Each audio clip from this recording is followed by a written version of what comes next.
Hi, everybody. It's January 11th, 2026. Um, Clarity in tough times is often lauded as being an attribute of a strong person or a wise person. Clarity in troubling times offers you a way to see your way out of the situation and to conquer situations.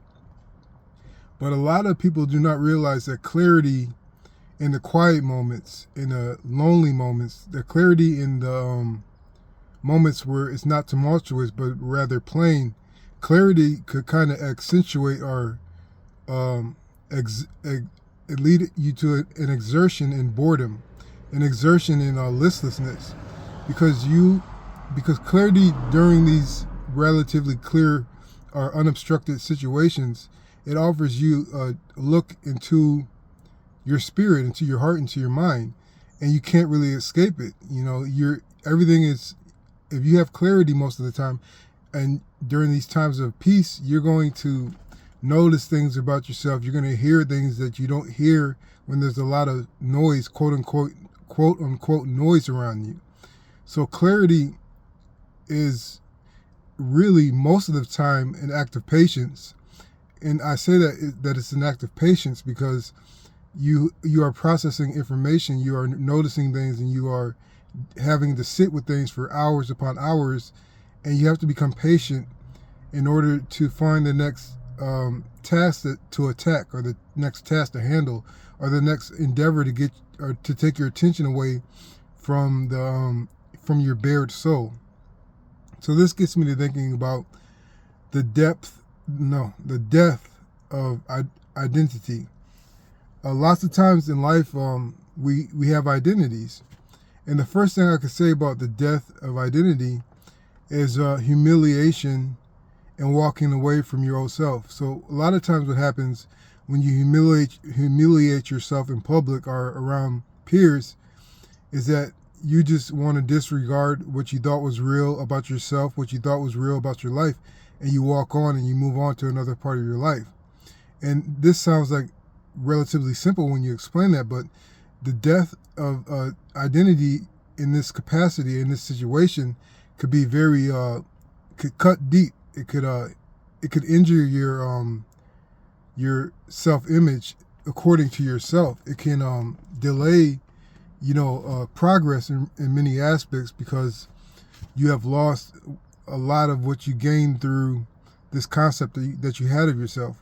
But what I can say about this type of death of identity due to humiliation, if you could stop while you are walking away, if you could stop and realize that your identity that you left behind or that you want to give up on was never you. It was just a capacity of how you operated in your world, in your lane, they would say, how you operated amongst your peers and how everybody saw you.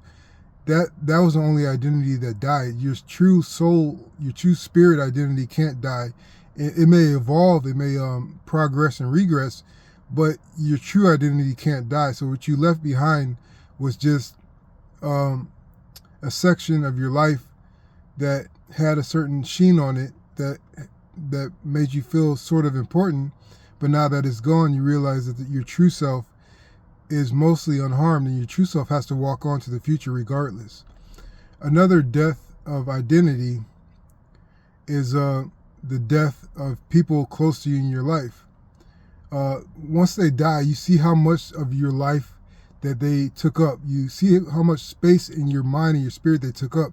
And when they die, a part of you dies. A part of your identity that you thought you had died. And so when you go on living without them going forward, you realize that if they were more advanced than you in age, of course, you realize that you are going through the same things they had, the same problems they had, the same joys they had. And you realize that that part of your identity can never die, because what they have parted with you and what you share with them in your own life can't be killed. It can't die. So that type of identity death is also false.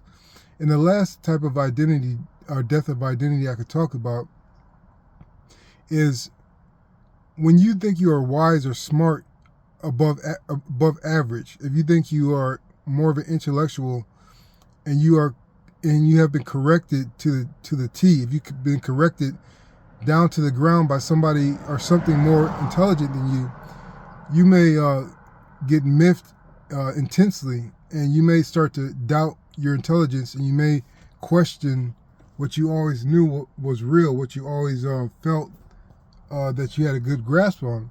And this death of identity is great, because if you believe that you are a fool but wise at the same time, you have opened yourself up to a greater capacity of taking in information and learning and applying it to your ignorance that you held before. And so you build yourself from the ground up, but not actually, but you think you're building yourself from the ground up back to a level of intelligence that you feel comfortable with, that you feel proud of. So when you are made the fool, that is a great opportunity to deepen your intellect and to deepen your wisdom and to grow and to offer people your help. So I hope this helps. Thanks.